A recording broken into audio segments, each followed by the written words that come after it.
Yo, what's going on everyone? My name is Sigsang and we are officially 1 week out until Sonic Frontiers releases.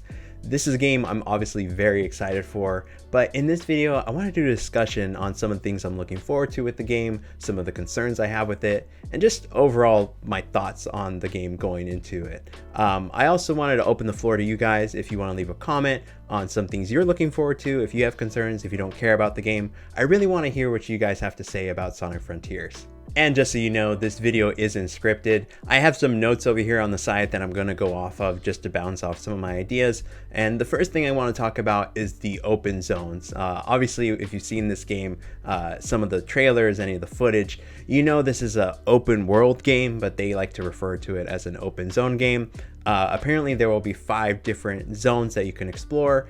We've seen 3 of them so far. One of them is the intro level, which is kind of like a grassy, like mystic looking place. Then there's also like a sand looking zone. And then there's also the one with the volcano, the lava, the one that just looks more desolate. But there's still 2 zones that we haven't seen, which I'm actually kind of happy for. I hope they don't spoil that before we actually get the game, just because I think it's good to have some element of surprise. But as far as like what they can look like, I think they're gonna vary in terms of the biomes. Like I said, the first one more grassy, the second one more desert, and the third one like kind of desolate volcano area, a bunch of ash. I think we for sure can see a snow level. Some people were saying that there could be like a mechanical level. None of this is set in stone. This is just us kind of like brainstorming. But something that I would like to see is one that's kind of has just like destruction or stuff that's like coming apart or like digitized. So if you've seen Sage, you've seen that she kind of has that like Phantom Ruby effect that looks similar to Infinite. I don't know if that's actually tied in. Some people believe it is, some people don't. Some people are just like, yeah, don't even bring in Infinite to this, because some people really don't like that antagonist. But if we could see like maybe the final zone look just kind of like destroyed or just not completely there and digitized, kind of like what you've seen with the sky from just like the levels we've seen so far, just the open zones we've seen so far, I think that would be really cool. Unfortunately, something recently was confirmed that is kind of seen as bad with the cyberspace levels and the lack of variety with them. If you've seen any of the gameplay or footage of this game so far, you may have noticed the Green Hill Zone vibes, the chemical plant vibes. There's like a new highway level that doesn't look like it's been brought from any previous games. And then there's also the Sky Sanctuary based levels. So it's pretty much like, as far as I know, been confirmed that these are the 4 themes for the cyberspace levels, which is very unfortunate. I really thought that they were going to bring in some more variety. I thought just with the initial demos that people were playing, that's like all they were teasing.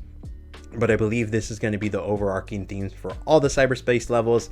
But the good thing is the level layouts are changed and they take inspiration from previous Sonic games, which can be seen as kind of lazy or kind of cool depending on how you look at it. I think I'm open to the idea. I want to try it out first, play it myself before I give my official thoughts on it. But the fact that they're bringing in stuff that's not just from the classic games, but stuff from like Sonic Adventure 2, I think is really cool. That's a nice switch up. You can tell a lot of the inspiration with the cyberspace levels comes from Sonic Generations, a game that I haven't played completely, but a lot of people have played over and over these past years, and is considered one of the best 3D Sonic games.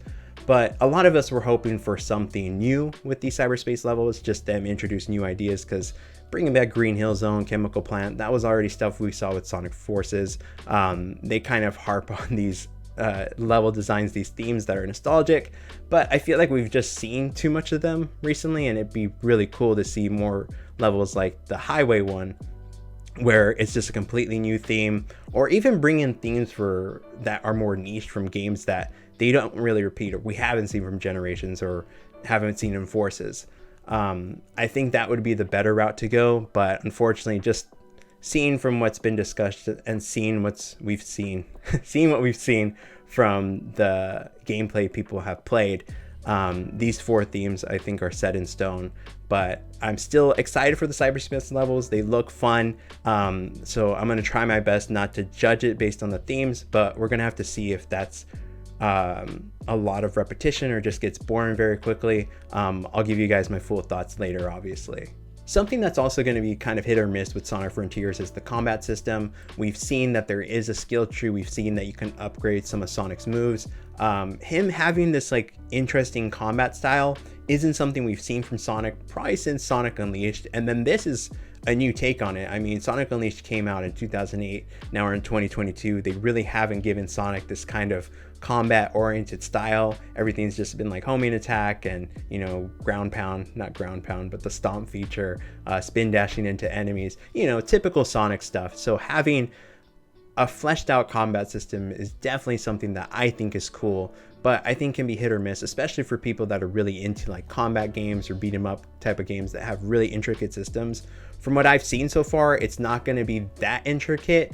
And then the upgrading system seems pretty basic. I mean, we have to remember at the end of this game, remember at the end of this day, that these games are kind of tailored for both, you know, veteran players as well as kids, to put it lightly. Sonic as a franchise can be targeted towards kids sometimes, so you have to remember that they have to make it accessible to all different types of ages. Another thing that I'm looking forward to is how they integrate Sonic's friends into this game. They have confirmed that there are no other playable characters as of now other than Sonic. But the fact that we're seeing Tails, Amy, and Knuckles in a capacity in this game, I think is really cool. It's unfortunate that it seems that they're not going to be playable in this game. I really hope somewhere down the line they give us DLC so we can traverse this world, or these open zones with these characters. But that seems like a lot of work. That seems like they've already done a lot with this game that's different from prior games they've done in the Sonic series. So I'm not keeping my hopes up too much, but if they did give us that, that'd be super awesome. And if they didn't give us DLC with new characters to play as, I hope that they give us DLC in some capacity, whether it's a new open zone, new challenges to do, more cyberspace levels. That would be freaking awesome. Just more DLC, more stuff to play, just to extend the longevity of this game, because I assume after Sonic Frontiers we probably won't get another Sonic game for at least another 3 years. We have to remember that there's been a 5-year gap between Sonic Frontiers and Forces. There's also COVID in between, so that might have delayed things. This game I think was originally slated for 2020, if not 2021, and we're getting it at the end of 2022. But DLC, what would you guys like to see? I'd definitely love to hear your guys' opinions on what you would like to see. I'm sure some of you have some amazing ideas for what they can put out.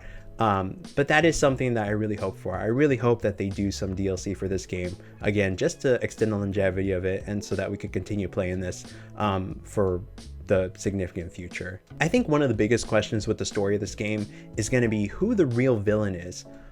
They've shown off Sage. She looks kind of menacing. She looks like she could be the antagonist of this game. She seems like she has some control over the enemies in this world, but I don't believe she's going to be the actual villain. What I think is going to happen is that she's misunderstood by Sonic, and Sonic's just kind of doing his thing, trying to save his friends. But I think Sage is going to be the person trying to protect the island. And then there's been like an AI voice that we've heard that's kind of guiding Sonic through this island. It kind of sounds like a little bit older of a person.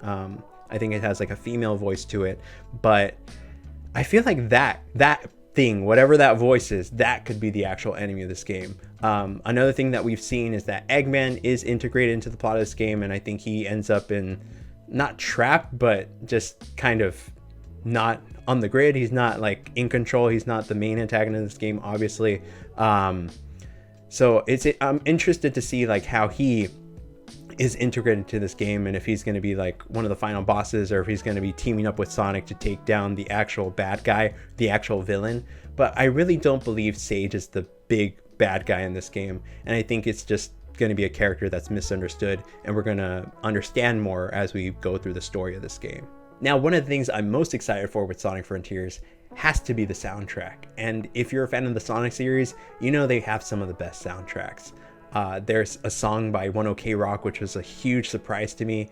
Them getting a band that's that big, especially in Japan, I think really means something for this series. But personally for me, even though it was just a short version, I'm Here, the theme song for this game, or the opening theme, whatever it is, I'm really, really excited for that. I really want to hear the full version of that, and I'm pretty sure we'll be able to hear that in-game. But from what I've seen, the full soundtrack won't be available until I think like December 8th or something, like a month after the game releases. So that's a bit of a bummer, but just being able to play the game, hearing the tracks in the background, hearing the tracks from the boss battles, the levels, I think it's gonna be really cool. And that's, to me, one of the most integral parts to these Sonic games.